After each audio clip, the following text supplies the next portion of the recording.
Ah, wah, kaget saya. Maaf, Pak, maaf. Iya, kaget saya. Untung tidak pakai headset ya. Nah, eh, nanti saudara akan menemukan eh, bentuk kata di dalam kalimat bahasa Ibrani atau di dalam teks Alkitab seperti begini ya. Jadi ada konsonan he, lalu ada patah di bawah, vokal patah maksudnya ya. Jadi konsonan he itu seperti ini ya. Lalu ada vokal patah ya di bawah, ini vokal patah. Ini sama dengan a, ini sama dengan h ya. Lalu ada dages, titik dages itu. Dan dages ini akan berada pada konsonan sesudah konsonan he. Saya ulang ya. Dages ini akan berada pada konsonan berikut sesudah konsonan he ini. Oke, jadi dia akan berada di sini. Misalnya pada kata yom ini ya. Ini kata yom, yom, baca yom ya. Yot, olem waw, mem sofit atau mem final ya. Jadi ini dibaca yom. Oke. Nah, kemudian terlihat di sini ya bahwa kata ini menjadi satu gitu ya. Kedua kata ini menjadi satu, yaitu kata sandang dan juga kata benda. Jadi menjadi satu, dia terlihat seperti begini. H ya, kata di bawah ya. Kemudian yod. Nah, ini yang dages ini dia akan pindah di sini. Ya, lalu yom ya. Nah, ingat baik-baik, ini kan dages, ini dages forte ya, yang kita sudah bahas. Dages itu ada dua, ini adalah dages forte. Jadi, pada kata sandang, dages yang ada pada kata sandang itu adalah dages forte. Fungsi dari dages forte itu adalah menduakalikan atau menggandakan, ya, bisa menggandakan konsonan. Nah, konsonan mana yang digandakan? Konsonan di mana terdapat dages tersebut. Dalam hal ini, dages itu ada pada konsonan yod. Ya, maka konsonan yod itu ditulis dua kali di dalam transliterasinya atau ketika kita menulisnya di dalam apa padanannya dalam bahasa Indonesia. Maka yod ini akan ditulis dua kali seperti begini. Ya.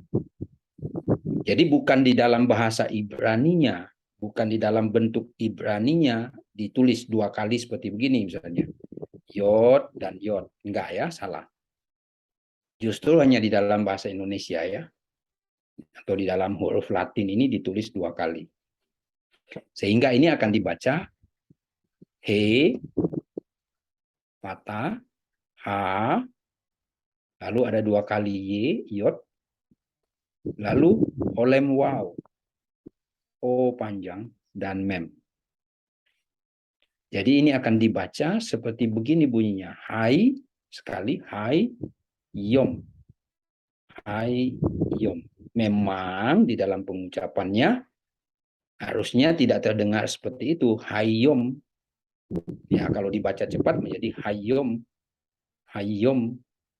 Ya, tapi ketika kita mencoba membacanya perlahan-lahan karena ada dua konsonan itu, maka akan dibaca hayom. Hayom. Bukan haya ya. Hayom. Haya lain lagi gitu ya. Pak, maaf mau tanya Pak Edward. Ya. Pak, kenapa Pak Dages Forte-nya pindah ke Yot ya Pak ya? Apa itu? Yang Dages Forte-nya ini ada di Yot jadinya ya Pak ya? Iya, karena kan dia ketika dijadikan satu kan dia tidak bisa di sini. Jadi dia Oh, tidak bisa ditulis begini. iya betul. A, lalu di sini. Iya. Nggak boleh. maka ini harus pindah ke sini. Oh, harus pindah ke konsonan yang terakhir ya, Iya, Pak ya. Konsonan iya, yang di sebelahnya, yang di sebelahnya. Jadi dia pindah ke situ ya, Pak ya. Iya, Dages forte-nya ya. iya. Oke, oke ya, ya. Nah, Saya ngerti, Pak. Dari tadi bingung. perhatikan letaknya. Letaknya itu selalu di tengah konsonan itu. Nah, ini kan yod kan. Yod itu kan ditulis agak ke atas ya. Iya. Maka dia pindah, dia seolah-olah naik ke atas kan. Tapi kalau mem itu kan di samping. Iya. Nah, ini pada kata ini, misalnya nih. Pada kata ini. Nah, ketika dia di samping ya tinggal digeser ke samping. Oh iya, jadi dia menggeser ke yang sebelahnya ya, Pak ya. Iya, iya. Makasih Ya. ya, Pak. Udah ngerti sekarang. Dari tadi bingung kok bisa Baik. pindah-pindah. Iya, ya, baik. Karena dia pada posisi bahwa dia harus menempati konsonan sesudahnya, gitu. Ya kan? Dia harus menempati konsonan sesudah he dan patah itu ya. Oke, nah ini berarti kalau kita baca begini, hayom ini akan diterjemahkan the day, ya, the day. Atau kalau kita terjemahkan dalam bahasa Indonesia menjadi hari itu, ya, hari itu. Ya, sebenarnya bisa juga afternoon, bisa juga ya, bisa juga siang ya, ini. Atau ya pada hari itu bisa juga diterjemahkan siang. Tetapi kebanyakan diterjemahkan itu dengan day, dengan hari. Ya. Jadi di dalam bahasa Inggris itu awalan atau kata sandang ini, kata sandang tertentu ini, itu ditulis dengan the. Dalam bahasa Indonesia itu ditandai dengan terjemahan itu sesudah kata benda yang diterjemahkan itu. Ya, oke, itu pengantar. Tapi sekaligus sebenarnya penjelasannya. Nah, berikut ini adalah sejarahnya saja ya. Jadi pada awalnya itu adalah hal. Dalam bahasa Ibrani, kata sandang tertentu itu adalah hal. Tapi kemudian berubah menjadi ha. Lametnya hilang. Ini hilang, konsekuensinya diberikan tanda dages forte itu. Sehingga sekarang ini yang kita tahu bentuknya adalah seperti ini. Bukan seperti ini lagi. Ini hanya histori aja ya, sejarahnya saja. Itu sama dengan bahasa Arab ya. Bahasa Arab itu kan ada al. Sama dalam bahasa Ibrani hal. Dalam bahasa Arab sampai sekarang masih konsisten dengan al. Misalnya Alkitab. Ya. Sebenarnya itu kan al ini sama dengan ini kitab ini buku. Jadi the Bible misalnya. Ya. Al ini sebenarnya adalah the. Ya. Oke, Al-Quran ya. The Quran. Jadi al ini sebenarnya dalam bahasa Arab itu adalah the. Nah, kita tidak lagi menggunakan hal ya. Ingat baik-baik, kita tidak lagi menggunakan hal, tetapi kita menggunakan ha. Dan ingat baik-baik, terjemahannya adalah the di dalam bahasa Inggris, itu di dalam bahasa Indonesia. Ya. Oke. Nah, jadi begini ya. Ini tadi sudah saya kasih penjelasan ya, penjelasan terkait dengan bentuknya. Ya, ini adalah bentuk yang paling lazim. Sekali lagi ya, ini adalah bentuk yang lazim, bentuk yang bentuk bakunya. Tetapi bentuk ini H dengan dages forte ini, jadi akan mengalami perubahan. Ya. Tapi pada bentuk umumnya seperti ini. Nanti juga saudara dan saya akan bisa melihat perubahan. Tidak lagi seperti begini, ada perubahan-perubahan itu. Nah, perubahan itu biasanya dengan kaidah tertentu, dengan aturan-aturan tertentu. Oke, jadi kita akan setahap demi setahap menyinggung itu. Oke, nah sekarang kita bicara tentang fungsi. Fungsi, apa sih fungsi dari kata sandang tertentu itu atau awalan penentu itu? Apa sih fungsinya? Mengapa kata itu begitu penting? Nah, fungsi paling utama adalah satu, yang paling utama ya, fungsi paling utama adalah membuat sebuah kata itu menjadi spesifik atau sebuah benda menjadi spesifik.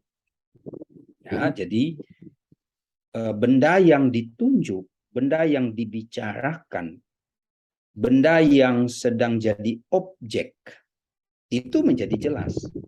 Jadi tidak di dalam arti yang umum. Nah, arti yang umum itu saudara-saudara harus tahu ya. Arti yang umum itu misalnya begini. Seorang nabi. Itu umum. Coba perhatikan kalimat atau kata tadi ya, terjemahan tadi. Seorang nabi. Itu umum sekali. Angkat maksud saya? Umumnya itu gimana? Coba perhatikan baik-baik ya. Kata ini supaya tidak mengulang dan tidak ada tanya lagi ya. Seorang nabi itu umum. Bagaimana pengertiannya umum? Saya mau tanya, siapa nabi itu? Nggak jelas. Namanya siapa? Nggak jelas. Kan seorang nabi. Kan umum ya. Kalau seorang nabi umum nggak? Umum, Pak. Itu general banget. Tapi ketika kita bilang nabi itu, nah itu seperti telunjuk kita. Menunjuk kepada nabi dan tidak boleh beralih dari telunjuk itu. Jadi nabi itu spesifik. Kita akan kenal nabi itu siapa, namanya, dari mana dia berasal, gitu ya. Jadi kalau dalam arti yang umum seorang nabi, ya, a prophet misalnya, itu umum, general sekali. Siapa itu? Ya pokoknya lah siapa aja, mau jadi nabi dari mana kek, gitu ya. Tapi ingat baik-baik, ketika sudah disebut nabi itu, the prophet. Nah, itu sudah jelas. Berarti seperti telunjuk kita. Telunjuk kita nunjuk nabi itu loh. Kita nggak bisa geser, Anda dan saya nggak bisa bilang, oh selain itu bukan.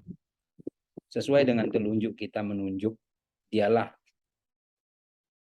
objek yang spesifik itu. Jadi, fungsi dari kata sandang tertentu atau awalan penentu itu adalah menjadikan sebuah benda yang umum tadi menjadi spesifik. Saya ulang ya.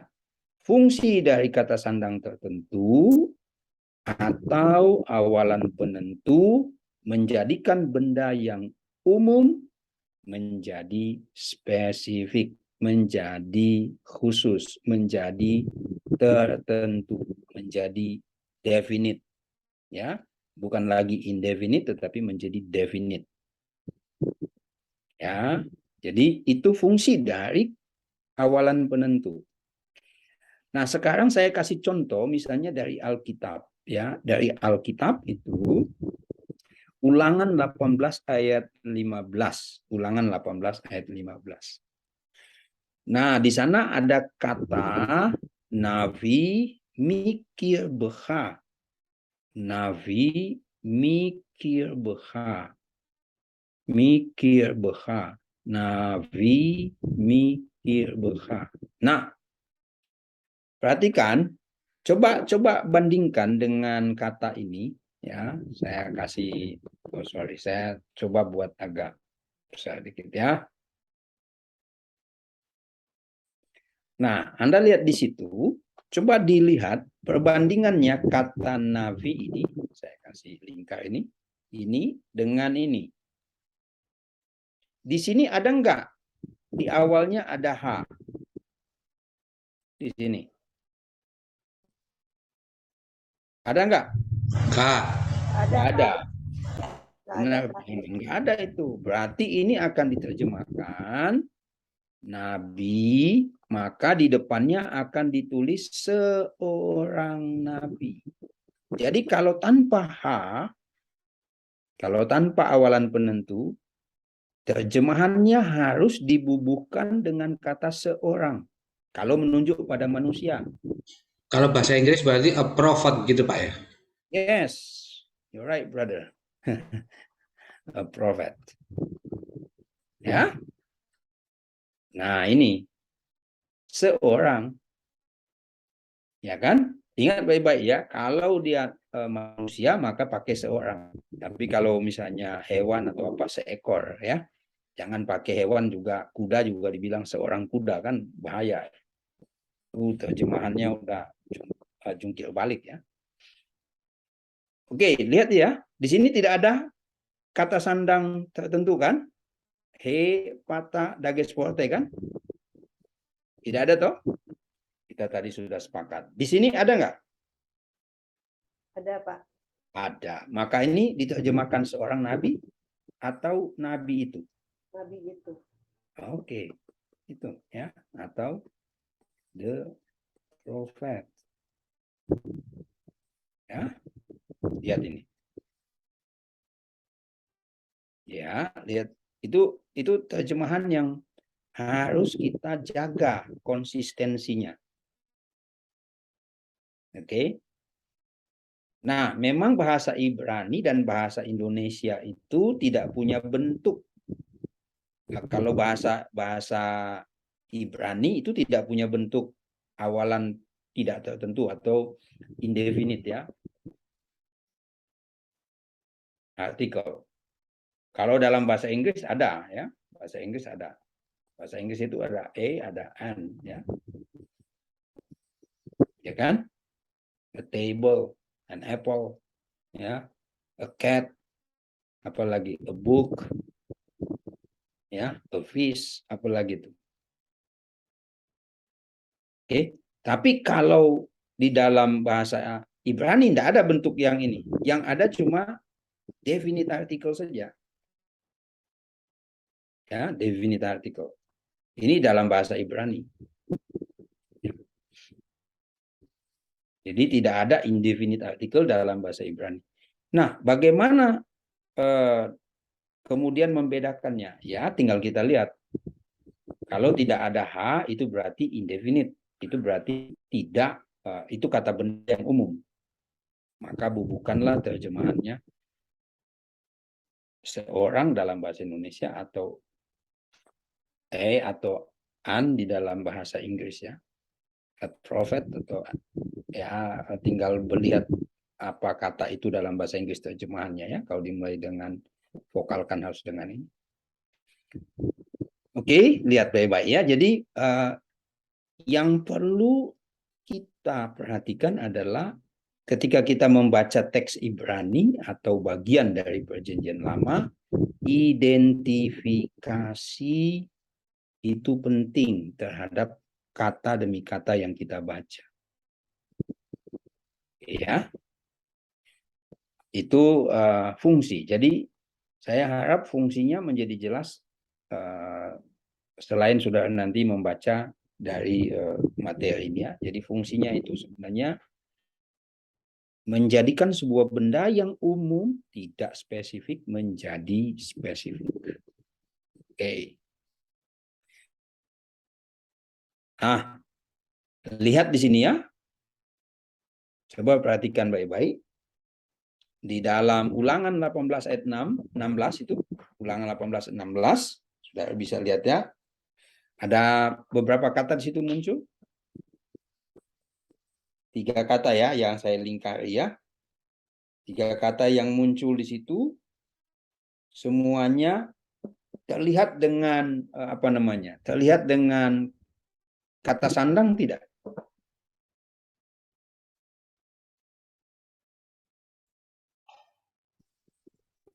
Terlihat dengan kata sandang? Iya Pak. Ya. Bagus ya. Jadi ya karena saya sudah kasih di situ ya, sudah kasih tandanya. Jadi Yang pertama itu adalah kata kahal ya, kahal. Assembly ya, atau congregation. Kahal ya, ini. Ini ditulis begini, kahal. Ya, jadi dibaca kahal. Ya, kahal itu berarti assembly atau congregation ya, atau jemaat atau persekutuan ya. Kahal. Oke. Kalau kita baca misalnya menjadi kalau kita terjemahkan ini, kahal jadi apa dalam bahasa Indonesia?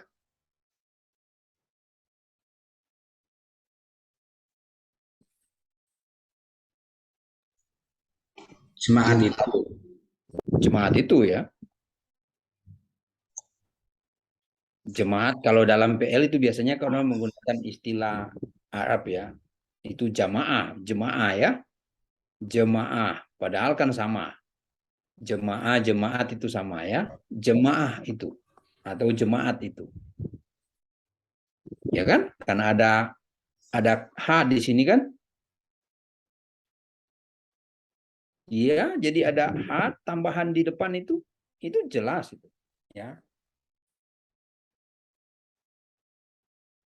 Oke, nah, ini Nanti umum. berarti bacanya hakahal gitu, Pak.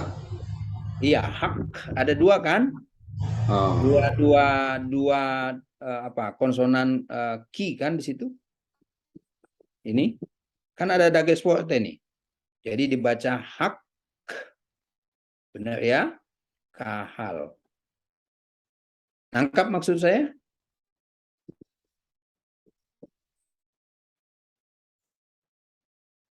Ayo, baru tadi saya ngomong di depan.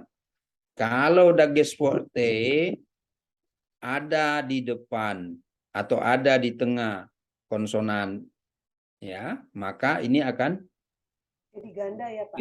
ganda, ya. Gandaan konsonan ya Pak? Ya, jadi ini akan dibaca hak, terdengar seperti itu, hak kahal ya. Walaupun ketika kita bacakan secara cepat, sepertinya tidak ada pembedaan, hak kahal, hak kahal, hak kahal ya, hak kahal. Oke? kalau nggak ada daging forte-nya, gimana jadinya, Pak? Ya Nggak nggak berarti boleh. berarti. Ya kalau begini, kalau dia ini lihat baik-baik. Kalau dia kof, konsonan kof itu kan menerima dages forte. Ya. Ya, dia menerima dages forte. Jadi kalau dia tidak menerima dages forte, nah, syaratnya itu bukan kof di situ. Syaratnya bukan konsonan kof.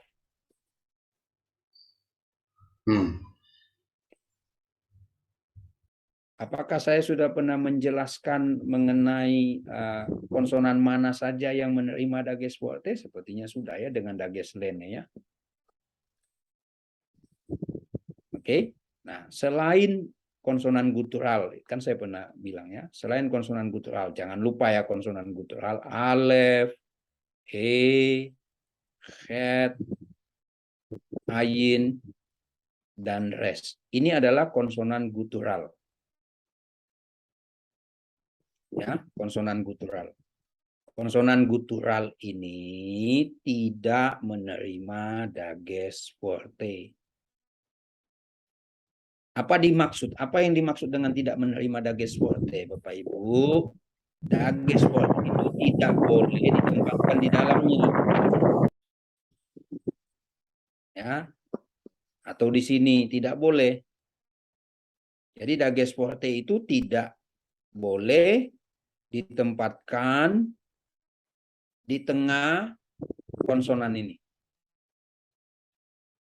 Nangkap? Apa bahasa saya terlalu rumit?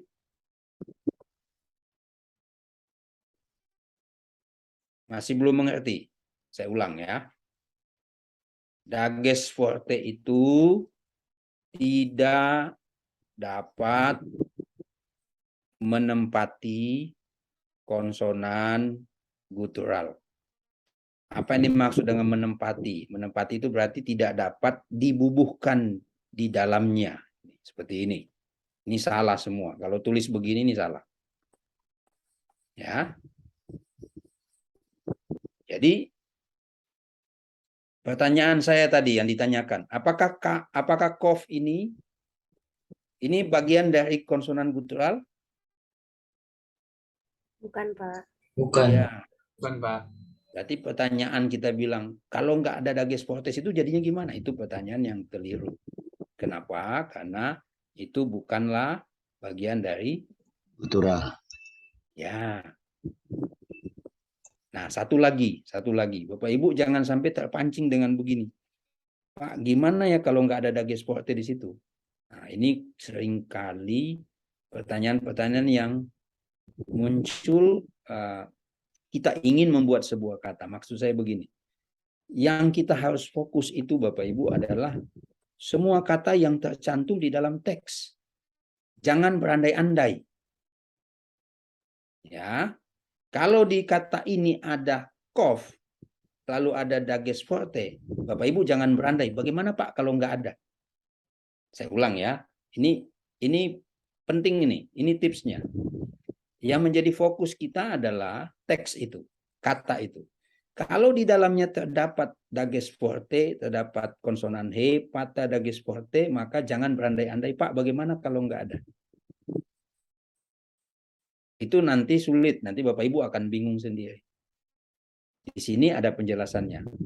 Setiap kata yang muncul ini saya sengaja supaya Bapak Ibu bisa mengidentifikasi, oh kata itu ada dages forte, ada konsonan he, ada patah. Itu berarti konsonan tersebut menerima kata sandang tertentu atau awalan penentu. Maka ini harus diterjemahkan dengan tadi kata Pak Elman, jemaat itu. Jadi tidak boleh Bapak Ibu terpancing untuk menanyakan bagaimana Pak kalau nggak ada dages lene, itu urusan lain. Kalau tidak ada dages lene itu harus sesuai dengan kaidah guttural. Pada kata yang dimulai dengan dages lene, dengan dages forte, itu hanya pada konsonan guttural. Nah, saya tunjukkan Bapak Ibu satu contohnya di sini. Ini, coba perhatikan baik-baik ya. Ini. Bapak Ibu lihat konsonan he di situ? Di awal? Iya. Iya. He. Lalu di bawah masih patah atau sudah berubah? Kamets. Ini patah, ini kamets. Sudah berubah kan? Kamet ya. Kamet. Nah, sekarang di sebelahnya konsonan apa itu? Konsonan alef. Konsonan alef menerima dages forte enggak? Tidak. Tidak. Itulah. Lihat di situ. Di sini alef tidak menerima dages forte. Jadi berdasarkan kaidahnya, berdasarkan hukumnya, dages forte tidak boleh ke sini. Lalu gimana? Ya patah di bawah he itu dibuat menjadi vokal panjang. Nah, jadi maksud saya adalah fokus pada kata di mana Bapak Ibu nanti akan mencoba menerjemahkannya atau mencoba menggalinya. Jadi jangan terpancing dengan pertanyaan-pertanyaan, Pak, gimana kalau enggak ada? Gimana kalau enggak ada? Oh, itu urusan lain, tuh kaidahnya ada pasti. Tapi yang jelas, selain konsonan guttural, berarti kita bicara di luar konsonan guttural ini ya, alef, he, het, ayin, res. Selain 5 ini, semua konsonan itu menerima dages forte. Oke, perhatikan di sebelah kata ini. Nomor 2. Gimel itu masuk nggak pada dages pada guttural? Gimel. Konsonan gimel. Ah, jangan sampai Bapak Ibu udah lupa lagi tuh konsonan gimel ya bagaimana? Itu masuknya lene, Pak. Enggak, Pak. Ah, oke. Iya, jadi lene betul. Berarti ini kan begat kepat itu berarti gimel ya. Bet, gimel, dalet, kaf, p, dan tau. 6 konsonan ini menerima dages lene. Salah satu dages juga ya. Tetapi di sini 6 konsonan ini juga bisa menerima dages forte. Nah, caranya gimana? Caranya adalah tidak menambahkan dages lagi, tidak menambahkan titik lagi di tengah konsonan 6 ini. Maksudnya apa? Maksudnya satu dages ini sudah disebut dengan intensif.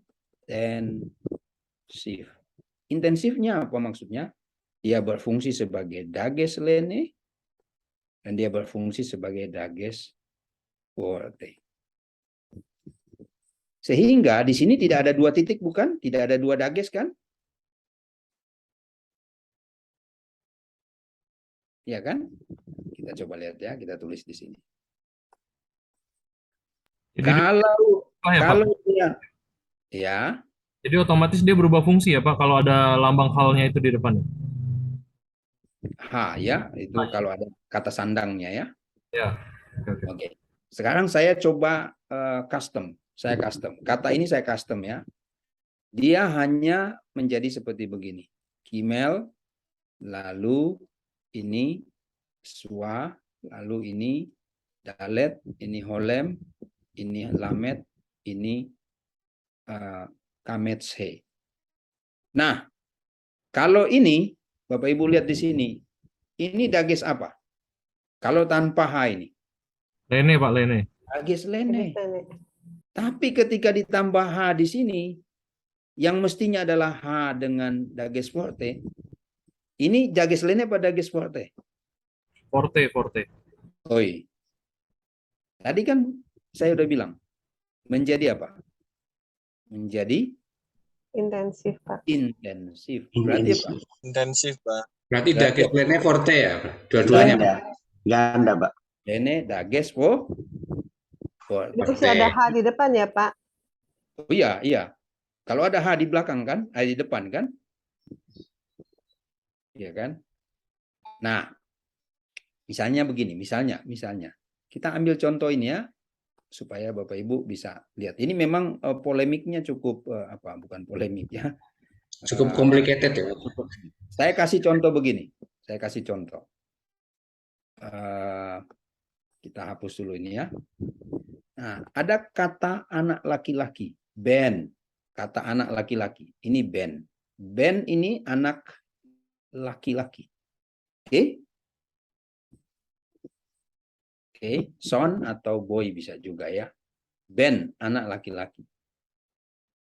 Oke, nah di depannya sebelum ke situ, Ben atau bet ini salah satu dari begat keempat, bukan? Pak. Iya, Oke. Pak. Betul. Berarti Iya, Pak. dia menerima apa? Pak. Dages lene. Dages lene pertama ya. Sekarang kita tambah di depan sini H dages forte. Nah, secara kaidah ini kan mesti ditambahkan ke sini. Ya. Tapi itu tidak perlu. Kenapa? Karena ini ada dages, maka ini tidak usah ditambahkan sini, ini langsung diintensifkan saja menjadi dages lene dan dages forte. Sehingga ini jadi seperti ini. Happen.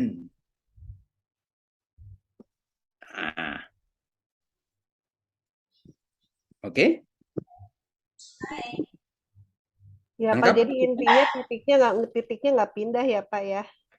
Bukan tidak pindah, Bukan, titiknya. maksudnya titiknya masuk ke situ, ke tempat yang titik satunya itu Iya, ya, Pak. Jadi iya, bergabung iya. ya mereka ya. Nah, ini nanti saya juga mohon dengan sangat ya. Jangan lagi bilang titik ya. Kita sudah pakai Oh istilah iya, teknik. dages, Pak. Dages. Dages. Sorry, Pak, dages. Sampai selesai kita belajar nanti titik ini. Wah, ini titik apa? Titik 2 kah? Kalau bahasa Indonesia lagi dages titik. Berarti nggak ada perubahan ya, Pak? Berarti nggak ada perubahan kalau gitu, Pak? Bahaya kalau kita bilang dages ya. Pak Edward mau nanya, Pak. Boleh. Jadi kalau lene jelas titik di dalam, Pak ya. Kalau dages forte di titik titik sorry Pak, dages di luar ya Pak ya. Ya, Iya, jadi dages lene dages di dalam, kalau forte dages di luar ya Pak ya. no. Ini bentar. Supaya tidak salah paham ya, nanti salah paham salah nanti ini. Maksudnya begini, bentuk awal kata sandang tertentu itu adalah H dengan dages forte. Ini kan seolah-olah di luar kan? Oke. Tetapi dages itu, baik dages lene maupun dages forte, letaknya keduanya itu harus ada di dalam konsonan. Saya ulang. Dages lene dan dages forte harus diletakkan di dalam konsonan. Jadi tidak ada dages itu di luar konsonan. Nah, mungkin tadi Bapak lihat ya, bahwa kok di awal itu misalnya, di awal ini mungkin Bapak lihat di sini. Ini kan Pak di luar ini, dages ini. Iya kan? Ini hanya teori saja, kita menjelaskan awalan penentu itu, dages itu adalah bagian dari he, patah, dan ini. Tapi ketika sudah menjadi satu kata yang digabung, dia akan berada di dalam konsonan, Pak. Ya. Jadi tidak ada dages itu di luar. Dages itu di dalam konsonan. Baik itu dages lene maupun dages forte. Saya ulang ya. Tidak ada penulisan dages, baik dages lene maupun forte itu di luar. Dua-duanya di dalam konsonan. Iya, Pak. Oke.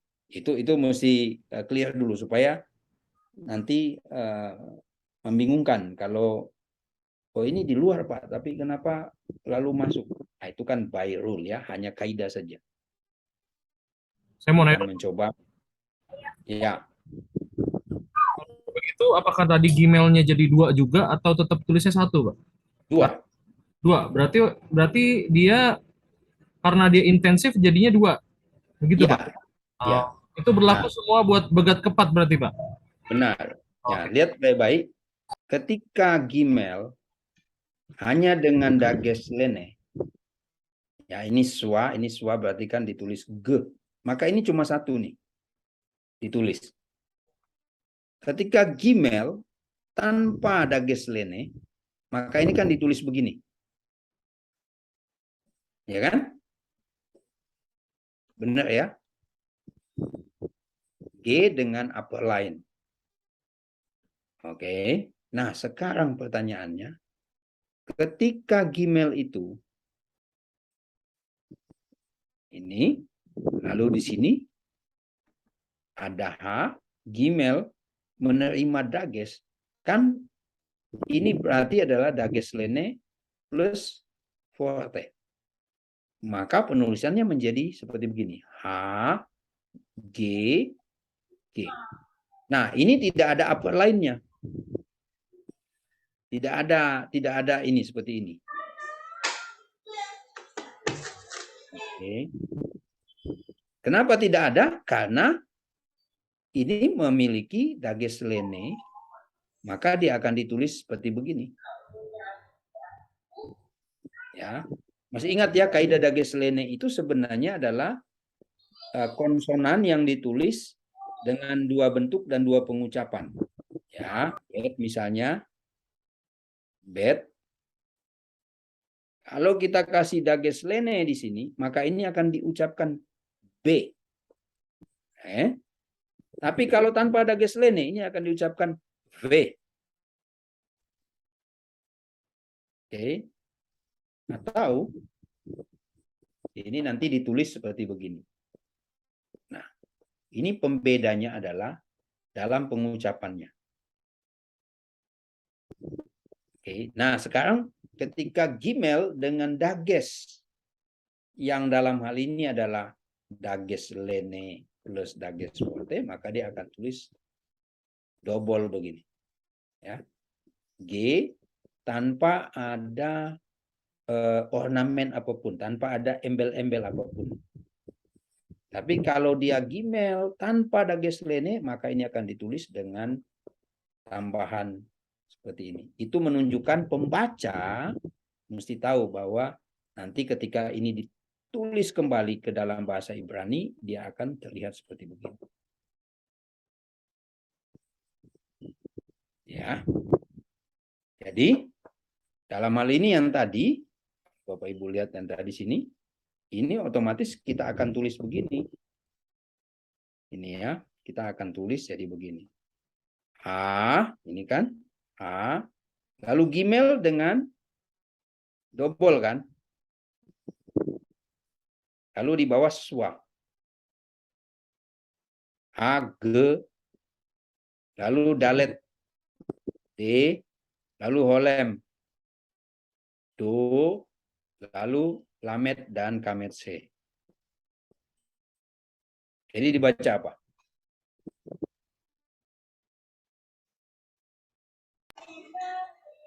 Hagedola. Hagedola. Hagedola. Ya. Hagedola. Hagedola ya. Hagedola. Oke. Hagedola.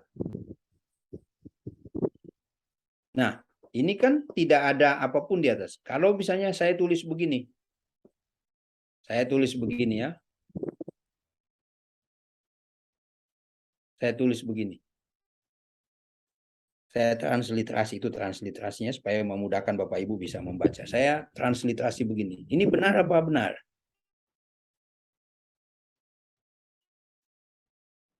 Kan nggak ada pilihan, Pak, benar apa benar. Oh ya. Ya, benar apa salah? Nah, salah, Pak. Salah. Kenapa? Tidak mungkin kan seperti begini. Yang benar adalah ini. Karena di dalamnya ada dages lene plus dages forte. Oke. Tanda suanya itu untuk apa, Pak? Apa? Tanda suanya itu hanya untuk spellingnya doang ya? Tanda suanya yang di bawah. Enggak dong. Itu kan, nah ini lagi nih. Saya dari tadi sudah bilang ya kepada Bapak Ibu, perhatikan baik-baik kalimat saya. Fokus kepada teks ini. Maka ini adalah Bapak Ibu bagian dari kosakata Ibrani. Oke, saya akan tulis misalnya begini. Ini adalah perubahan dari kata gadol. Bapak Ibu kan suka menyanyi gadol kan? Benar nggak? Ada tuh kan gadol tuh. Siapa yang nyanyi tuh? Orang Israel tuh. Dalam bahasa Ibrani itu. Gadol. Gadol ini tahu nggak? Besar. Agung. Ya. Kalau Gadot apa, Pak? Ini lagi nanya Gadot ini nggak ada. Ntar. Sekarang saya pindah dulu. Jangan dulu pindah-pindah dulu. Ini gadol, ini adalah kosakata Ibrani. Gadol itu berarti besar, agung, big, great. Oke? Great ya. Sekarang lihat di sini, dia akan berubah menjadi gedola. Gedola. Ini sudah kosakata. Nah, terjadi perubahan? Terjadi perubahan nggak? Jadi ya, ini juga sebenarnya adalah sama dengan ini. Ini adalah besar dan agung. Lalu kenapa ada perubahan, Pak? Nah, karena kata benda atau kata sifat dalam bahasa Ibrani, ingat baik-baik ya, saya akan jelaskan lagi pelan. Mengapa ada perubahan? Karena kata benda atau kata sifat atau kata kerja di dalam bahasa Ibrani mengenal jenis kata. Jenisnya itu cuma ada dua. Jenisnya adalah maskulin dan feminin. Gadol ini adalah maskulin, gedolah ini feminin. Sorry. Jadi dua kata ini sebenarnya sama. Artinya sama. Cuma berbeda itu di dalam bentuk sesuai dengan tuntutan jenis katanya. Yang gadol itu adalah maskulin, gedola itu adalah feminin. So, pertanyaan tadi, apakah itu hanya bumbu? Bukan, ini adalah kosakata Bapak Ibu. Jadi jangan pernah terpancing dengan bagaimana kalau di bawah diganti. Swa itu diganti dengan patah. Gak boleh. Ya. Jadi gedola ini atau gedola ini sudah menjadi satu kata, ya. Satu kata. Ini sudah menjadi satu kata. Gedola itu sudah menjadi satu kata. Jadi jangan bilang, wah di bawah itu swa itu apakah hanya pemanis saja? Enggak ada. Itu bukan pemanis, memang itu bagian dari kata. Apakah penjelasan saya dipahami dengan baik?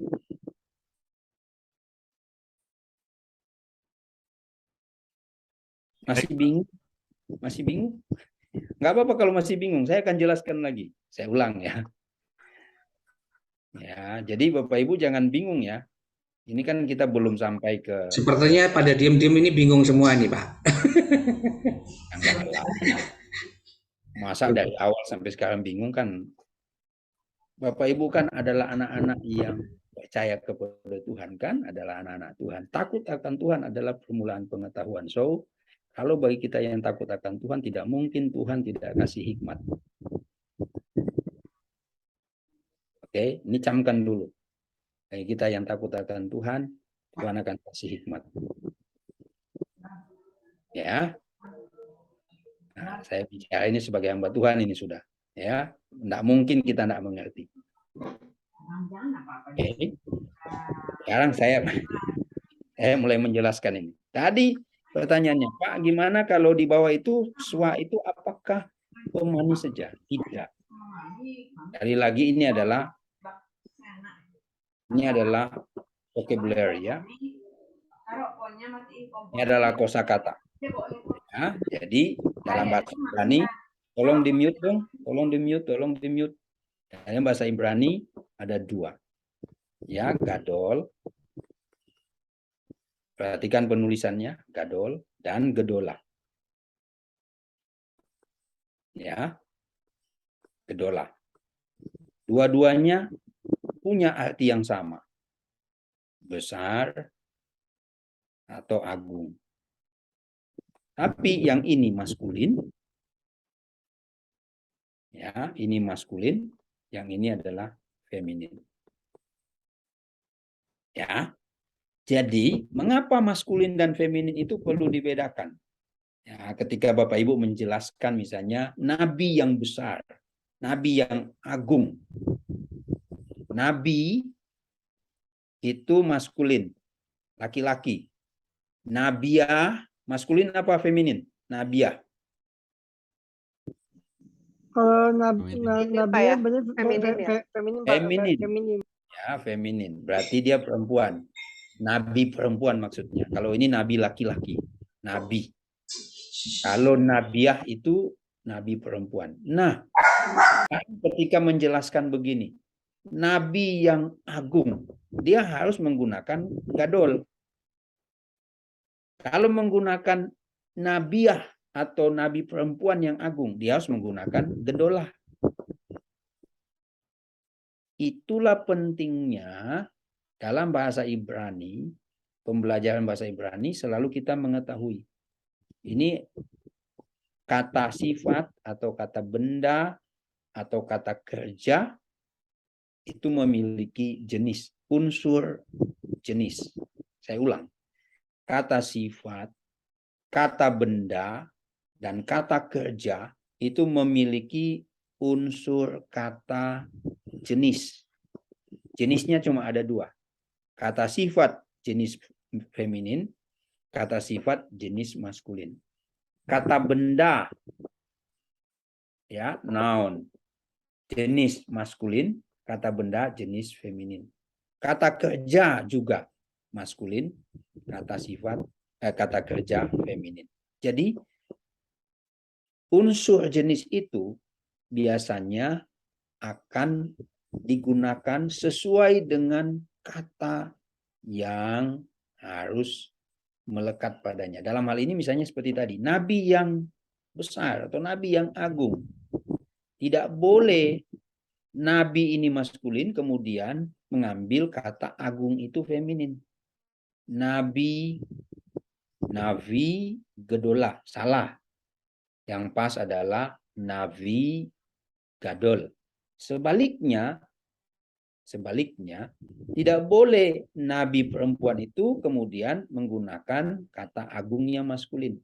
Nabi perempuan, Nevi'a Gadol, itu salah. Mesti Nevi'a Gedolah. Navi Gadol, Nevi'a Gedolah. Saya tulis di sini. Bapak Ibu lihat ya, saya tulisnya seperti ini.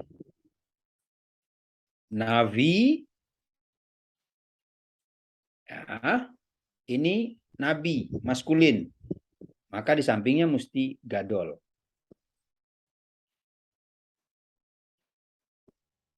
Maskulin. Karena navi ini adalah nabi laki-laki, maka kata sifatnya Gadol ini juga harus kata sifat yang menunjukkan maskulin. Sekarang ketika saya tulis Nevi'a, Nevi'a itu berarti nabi perempuan. Ya, Nevi'a. Nevi'a. Nabi berubah menjadi Nevi'a. Bapak Ibu lihat kan ada perubahan kan, sama dengan Gadol kan ada perubahan kan? Dari Navi menjadi Nevi'a berubah nggak? Halo? Ada, Pak. Ada, perubahan ada. Oke, Nevi'a maka Gedolah. Nah, Gedolah. Ya. Jadi Nevi'a Gedolah, bukan Nevi'a Gadol. Atau Navi Gedolah. Salah. Navi Gadol, Nevi'a Gedolah. Nah, perhatikan contoh pada kata di atas tadi itu. Ini pada kata ini. Tadi saya bilang, kalau saya gandeng dengan ini, Bapak Ibu, ya, dua kata ini, Bapak Ibu berarti bisa menunjukkan kepada saya bahwa kata sebelumnya, kata ini, yang ini, ya, menurut Bapak Ibu, HS ini atau S ini maskulin atau feminin? S itu api. Fire. Ya. Maskulin ya, Pak. Maskulin. Maskulin ya. Maskulin. Oh, kok maskulin? Lihat dong di sini, Gedolah ini. Oh, mengikuti ya, Pak. Jadi Oh feminin. iya. Oh, jadi Iya, dia iya. mengikuti ya. Iya, kalau ini berarti, kalau ini Gedolah, ini maskulin. Ini feminin kan? Ayo. Ini feminin kan? Gedolah kan? Dari tadi kita bilang. Gadol maskulin, Gedolah feminin kan? Benar ya? Iya, Pak. Nah, kalau begitu S ini maskulin atau feminin? Feminim dong, Pak. Feminin. Feminin. Berarti kata S ini kata benda, noun-nya fire. Itu berarti feminin. Maka di sini api yang agung atau api yang besar? Terjemahannya. Api yang besar. Iya, api yang besar. Ya. Jadi itu yang dimaksud di situ. Jadi tadi ketika kita bilang apakah soa itu hanya semacam ornamen saja, semacam pemanis kata saja? Tidak. Ya. Justru itu adalah menolong kita mengidentifikasi bahwa kata tersebut adalah kata feminin atau jenis katanya adalah feminin. Oke. Tangkap maksud saya? Jadi semua yang terlihat di bawah ini, yang ini Bapak Ibu nggak nggak usah apa namanya. Ini semua ini jangan digubris ya. Ini sudah memang bentuk dari kata itu sendiri. Jadi Bapak Ibu bilang, Pak, gimana kalau di bawah bed itu diganti dengan ba? Ya, nggak boleh, namanya kosakata yang muncul dalam teks begitu. Ya. Itu harus dihargai, itu berarti bagian dari kosakata. Jadi semua ini adalah kosakata nih Bapak Ibu. Yang kita pelajari tadi ini adalah kosakata semua. Ini kosakata. Ini kosakata, ini kosakata. Ini sudah begitu jadinya. Kosakata, kosakata. Tinggal kita cari tahu artinya apa. Oke.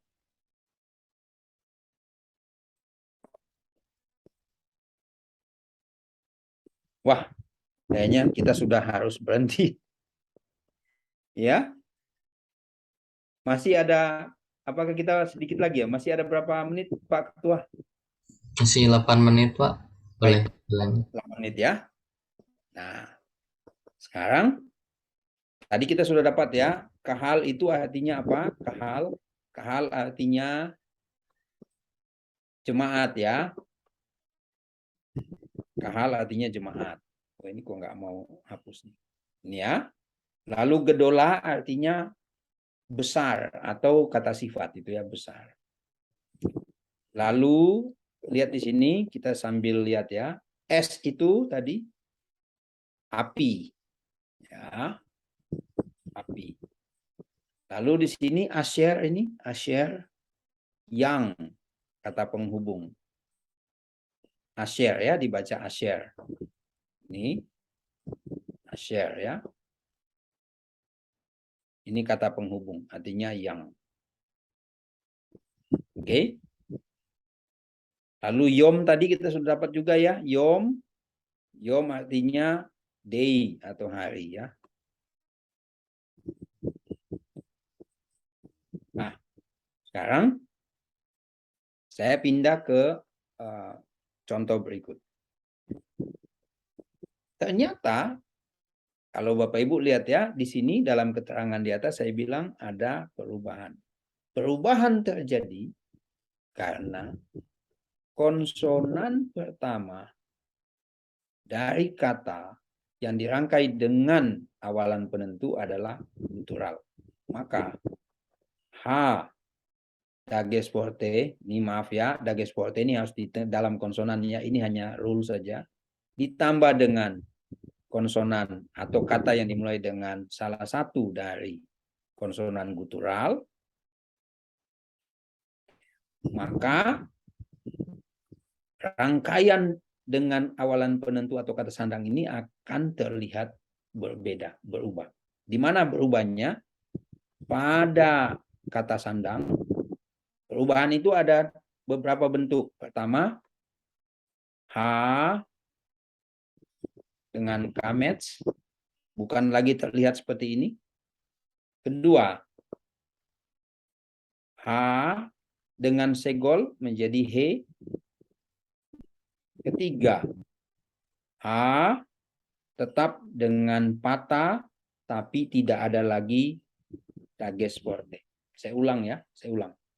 3 kemungkinan perubahan kata sandang jika kata sandang tersebut dirangkaikan atau dihubungkan dengan kata yang dimulai dengan salah satu dari konsonan gutural ini.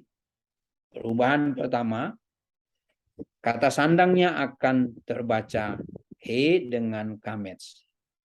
Perubahan kedua, kata sandangnya akan terbaca he dengan segol. Perubahan ketiga, he dengan patah. Nah, lihat di sini. Nomor 1. Oke.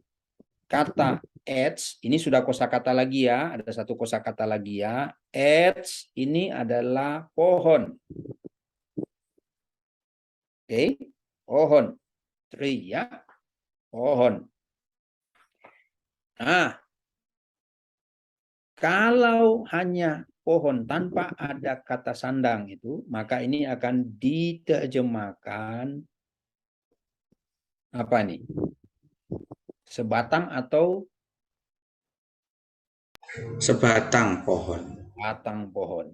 Ya, jangan seorang pohon ya. Tapi ketika saya tulis begini Bapak Ibu, H dages forte plus H seperti ini, maka terjadi perubahan. Perubahannya adalah sebagai berikut.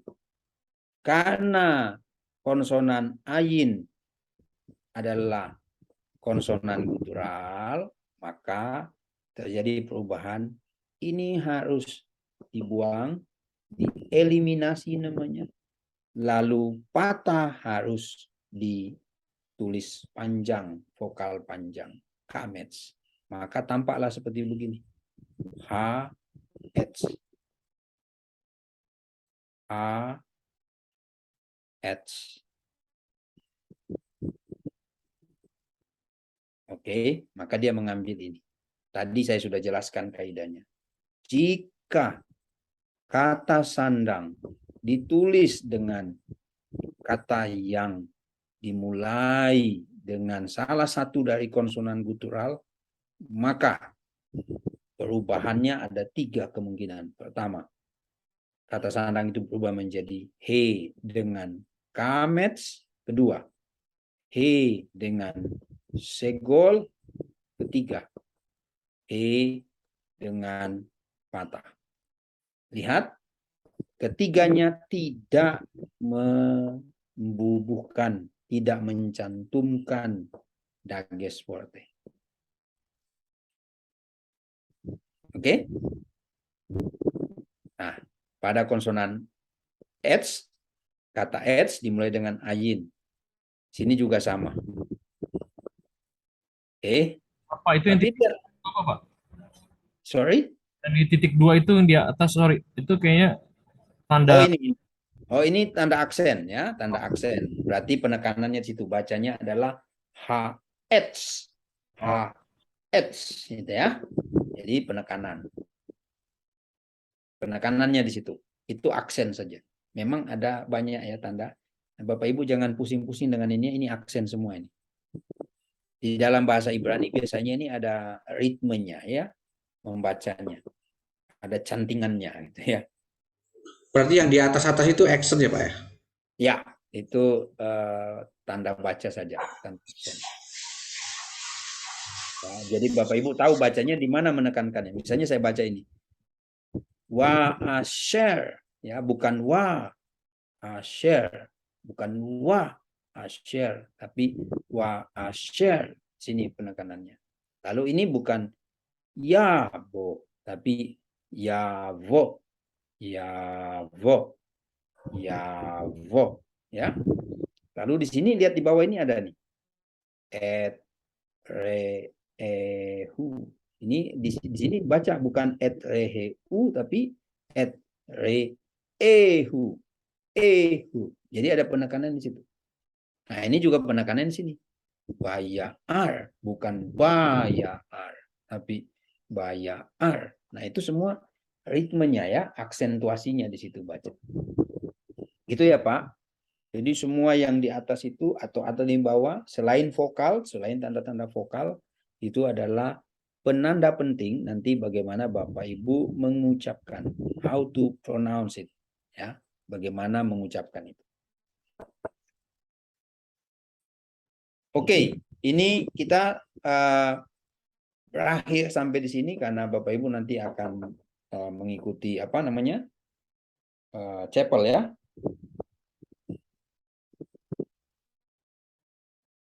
Baik. Kalau begitu kita akhiri sampai di sini. Pak Ketua Kelas, ada yang tidak hadir dari Prodi Teologi selain dari Prodi Pak tadi, ada Ibu yang izinnya. Theo dari Theo ada satu Pak Hendrik Kusnadi, cuma izin sedang honeymoon. Oh, jadi begini, saya perlu jelasin ya. Di dalam absen itu, presensi, itu tidak ada izin. Dia hanya ada centang saja. Jadi X dan tanda hijau. Nah, saya minta kesediaan saudara-saudara nih, kalau misalnya bilang izin tetap di situ, tetap tidak hadir. Jadi saya maklum tidak hadir, tapi saya tidak bisa berbuat apa-apa. Jadi tidak ada opsi izin atau apapun. Mungkin itu jadi masukan buat Anda ya untuk ke siakatnya, mungkin perlu dikasih tanda itu. Ya, perlu dimintain di opsi, Pak, siakatnya diubah dong, masih izin sakit apa begitu. Atau izin sakit tidak hadir. Soalnya kalau walaupun saya tahu izin, tapi di presensi tidak ada opsi untuk izin sakit. Ya, supaya tidak komplain ke saya, ya Pak, saya kan sudah izin. Ya, mohon pengertiannya ya. Kecuali saudara bilang, Pak, ya udahlah masukin aja. Ya, nanti saudara tanggung jawab, toh. Begitu Pak Ketua dan Bapak Ibu ya. Bisa toh? Bisa mengerti ya? Baik, Pak. Baik, Pak. Baik, Pak. Terima kasih, Iya, Pak. Saya mohon pengertiannya ya. Baik. Siap. Jadi Pak siapa tadi? Pak Ketua yang tidak hadir yang honeymoon? Pak Hendrik Kusnadi. Pak Hendrik Kusnadi ya. Saya catat dulu. Oke. Baik. Mari kita berdoa ya. Kita berdoa. Bapa di surga, terima kasih. Kami boleh belajar bahasa Ibrani. Dan kami percaya bahwa Tuhan akan menolong kami. Tuhan sudah menolong kami. Amin. Terus akan menolong kami. Mengerti lebih baik lagi. Amin. Karena ketika kami percaya bahwa kami adalah anak-anak-Mu, maka Roh Kudus akan memberikan kepada kami pengertian. Bukankah takut akan Tuhan adalah permulaan pengetahuan? Kecuali kami adalah orang-orang yang tidak pernah takut akan Tuhan. Tuhan tolonglah kesulitan-kesulitan kami untuk memahami bahasa yang asing bagi kami. Tapi kami percaya Tuhan menolong kami. Dan toh sampai malam ini kami boleh belajar. Terima kasih. Berkatilah anak-anak-Mu, berkatilah mereka yang tidak hadir. Karena satu dan lain hal. Pergumulan karena anak yang sakit. Atau sedang honeymoon, Tuhan juga berkati. Terpujilah nama Tuhan. Sucikan, kuduskan kami senantiasa. Berkenanlah terus memberkati kami. Dalam nama Yesus kami berdoa. Amin. Sampai ketemu minggu depan. Tuhan berkati, Tuhan Pak. berkati. Pak. Terima kasih Pak, Tuhan berkati Pak. Sama-sama. Tuhan Yesus memberkati Bapak selalu, Pak. Terima kasih, Pak. Terima kasih, Pak. Makasih semua.